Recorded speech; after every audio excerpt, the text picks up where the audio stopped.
Kwa Kiswahili tongue twister inaitwaje? Kizungumkuti. Yao ukiniona na Mulamo unajua tumeleta pesa ganji hapa. So kwa ground exactly. 22 which always pays. Au sio? Unaitwa nani Bazu? Njugush from wapi Njugush? Gando. Job ikoje? Job iko fiti. Ngana tu ndio kwa hivyo. Sisi wazee hakuna kitu kingine tunafanya. Tunapatiana tu madoo kwa ground. Kwa Kiswahili tongue twister inaitwaje? Kizungumkuti.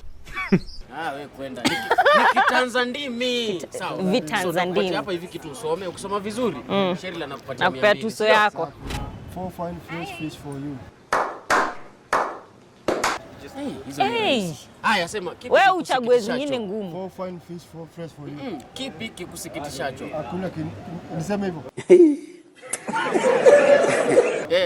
Ni kipi kikusikitishacho? Sheryl, nipatiana tu pesa. Watu Kwani hao watu wamekrami hizi vitu aje? Hebu nisome moja ama kitu ni rahisi. Manze hizi vitu ni rahisi. Hebu soma namba 2. 6 licks one swam 22 always pays. Au sio? It is what it is. Hello.